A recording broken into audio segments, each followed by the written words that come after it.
आता मुंबई पुण्यातील टॉप 9. मुंबईतील वॉटर टँकर चालक मालक संघटनेचा आज मध्यरात्रीपासून बेमुदत संपावर जाण्याचा निर्णय. केंद्राच्या नव्या नियमांचा निषेधार्थ संपावर जाण्याचा निर्णय. उद्यापासून मुंबईतील बांधकाम प्रकल्पांसह रुग्णालय, रेल्वे सेवा आणि इतर सेवांना फटका बसण्याची शक्यता. मुंबईमध्ये बंदी असताना गुटखा पान मसाल्यांची सर्रास विक्री. गुटखा पान मसाल्याची विक्री करणाऱ्या एफडीएचा दणका. 5 दिवसांमध्ये एफडीएची 195 ठिकाणी कारवाई. 192 आरोपींना बेड्या. बेस्टच्या आजी माजी कर्मचाऱ्यांना 18 जून नंतर बेमुदत संपाचा इशारा. सेवानिवृत्त कर्मचाऱ्यांची थकीत देणे अद्याप मिळालेली नसल्यानं कामगारांमध्ये तीव्र नाराजी. 12 कामगार संघटनांनी एकत्र येत कृती समितीची स्थापना केली.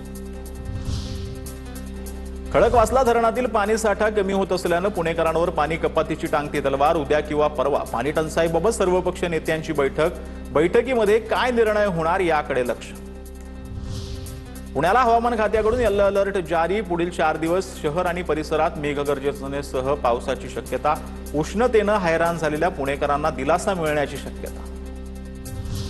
पिंपरी चिंचवड पालिकेनं मोठ्या गाजावाजात उभारलेल्या एअर प्युरिफिकेशन यंत्रणा धूळखात पडल्याचं चित्र. यंत्रणा उभारण्यासाठी 32 कोटी 75 लाख रुपयांचा खर्च.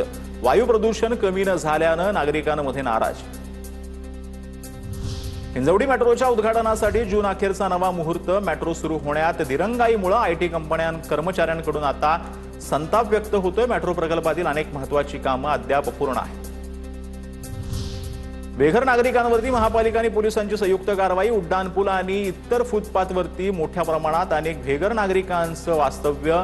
त्यांना निवारा केंद्रामध्ये स्थलांतरित केलं. पुण्याच्या दौंडमध्ये अवैध गर्भपात प्रकरणामध्ये डॉक्टर स्वाती लवंगारे आणि डॉक्टर तुकाराम मुटेंविरोधात गुन्हा दाखल. डॉक्टर स्वाती लवंगारे स्त्रीरोग तज्ज्ञ नसतानाही अवैधरित्या गर्भपात केल्याचा आरोप.